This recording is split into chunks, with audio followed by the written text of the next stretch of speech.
et de ceux qui s'en occupent. En tant que député fédéral de Westmount-Ville-Marie, il m'incombe de défendre les sans-abri et de lutter pour leur assurer des ressources qui leur permettent de jouir de la dignité humaine et de la protection qu'ils méritent. Le ministre des Ressources humaines et du Développement et des Compétences, M. Jason Kenney, a réduit et épuré les programmes, souvent avec peu d'égard pour les gens, même que ceux-ci vivent. Cela nuit à la viabilité des services, alors que de nombreux citoyens assument qu'ils seront protégés et sans ces services. Il n'existe pas d'autre choix.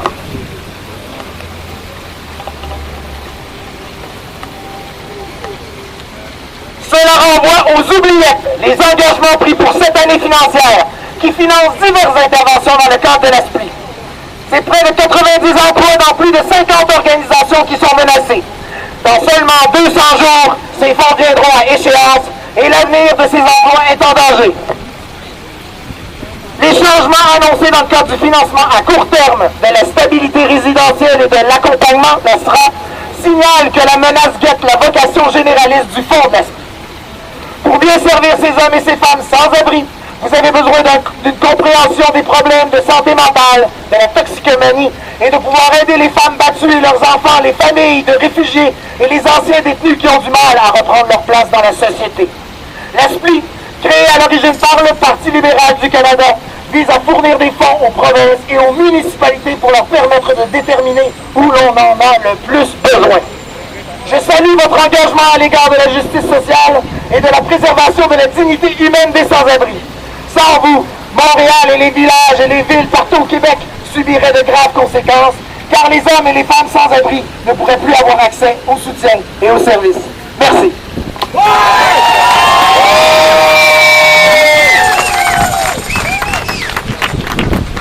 Alors, je tiens à remercier Mme Laverdière et M. Garneau de leur appui. Et comme je l'ai fait tout à l'heure en parlant des députés à l'Assemblée nationale, c'est clair, lorsque la Chambre des communes reprendra, qu'on va souhaiter qu'il y ait des questions posées par l'opposition officielle et par le Parti libéral du Canada à M. Kenney, à la ministre Bergen, pour voir ce qu'il en arrive des services, des réponses qui peuvent être apportées.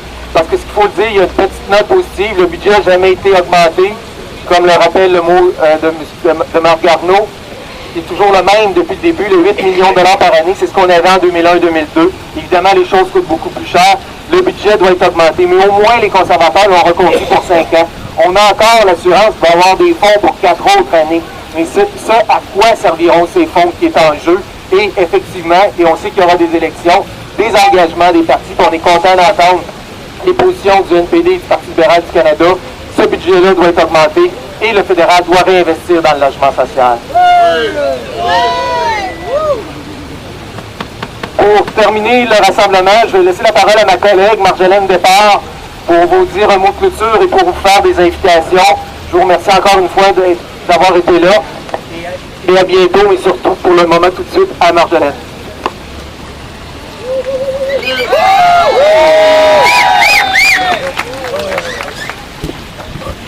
Donc on en est au mot de clôture. On voulait vraiment vous remercier d'être venus, d'avoir été là en si grand nombre pour envoyer un message sans équivoque à Québec et à Ottawa.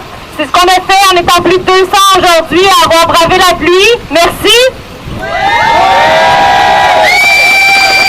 Merci d'avoir pris le temps d'apporter des bannières, des pancartes, d'autres éléments visuels qui représentent bien vos organismes, qui démontrent la diversité de nos groupes ici en itinérance à Montréal. Merci aux motorisés de nous avoir suivis tout le long. C'est très apprécié, ça fait un super visuel. Merci aux proprus d'avoir été présents, puis à Marie-Ève d'avoir scandé des slogans. Ça aussi, c'était très apprécié. En fait, notre mobilisation d'aujourd'hui, ça se termine, mais notre lutte est loin d'être terminée, comme disait Pierre. On l'a entendu dans les différents témoignages aujourd'hui. La fin de l'ASPLI, comme on la connaît actuellement, ça serait dramatique. Ça aurait des impacts hyper importants sur les personnes en situation d'itinérance en termes de services qui seront disponibles, et j'ajouterais de services disponibles dans des lieux adéquats si on ne peut plus faire de la relocalisation d'organismes, si on ne peut plus développer de nouveaux logements sociaux avec la SPLI. Une SPLI Housing First, ça ne permettrait pas justement de financer d'autres formes d'intervention, ou en tout cas très peu, Ça permettrait très peu, ou peut-être même pas, de financer la prévention de l'itinérance, alors qu'on sait que c'est tout un volet qui est très important d'intervenir auprès de personnes qui sont en situation d'itinérance, mais également ceux qui sont à risque de l'être ou qui se sont stabilisés en logement. Une SPLI Housing First ne permettrait pas non plus le développement de nouveaux logements sociaux pour venir bonifier l'offre de logements déjà disponibles. Et donc, le constat qu'on fait, c'est qu'une SPLI Housing First, ça aurait comme conséquence d'accroître l'itinérance à Montréal. On va donc pas lâcher notre bataille tant qu'on n'aura pas obtenu une SPLI qui est généraliste, qui est communautaire. On va vous interpeller prochainement pour d'autres actions. Puisque la SPLI, c'est loin d'être fini. On a encore 200 jours pour gagner, mais on souhaite le gagner avant la terme du 200 jours. Puis en terminant, 2 invitations. Le 17 octobre, c'est la nuit des sans-abri, la 25e nuit des sans-abri. Donc à Montréal, ça se découlera à partir de 17h au Carré Philippe. Oui, au Carré Philippe. Et il y aura, ça sera suivi d'une marche et différentes prestations, comme les autres années. C'est important d'être là. Ça va être encore un lieu pour porter nos demandes pour le plan d'action gouvernemental en itinérance du gouvernement du Québec pour la SPLI si le dossier n'est pas réglé. Un autre événement, le 31 octobre, organisé par la coalition opposée à la tarification des services publics, une manifestation pour dénoncer les coupures qu'on peut envisager dans les programmes publics de la part du gouvernement du Québec. Une manifestation pour dire qu'il y a d'autres façons d'intervenir, qu'il y a d'autres façons que de couper dans les programmes sociaux. Donc, on vous invite à y être. Le rendez-vous, on va le faire parvenir largement par courriel, mais d'entrée de jeu, vous pouvez noter que c'est à 11h sur McGill College, en face des bureaux du premier ministre. Donc, je vous souhaite une bonne fin de journée. À la prochaine. Et puis, la SPLI, c'est pas fini.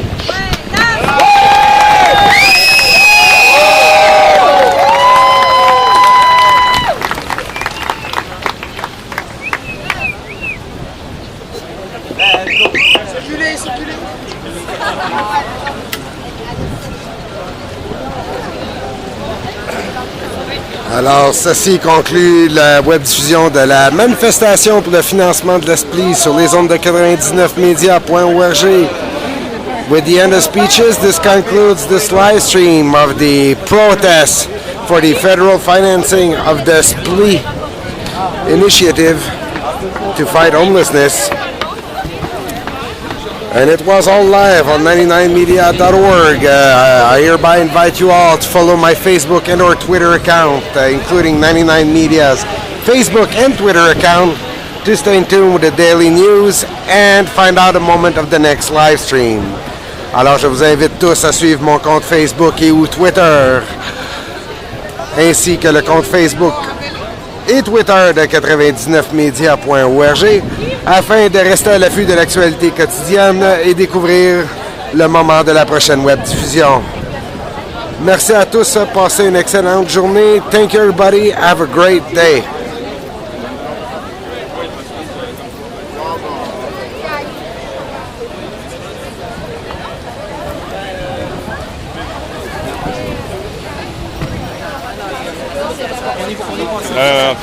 Le Fougial, c'est le genre de journée timée. Comment? Ouais, c'est ça. C'est ça, je vais t'en relancer, là ça n'a pas donné, là, mais je vais t'en relancer. De toute façon, je passe la POC à un autre, c'est quelqu'un d'autre qui va scénariser la chose. Moi, je vais revenir dans le portrait.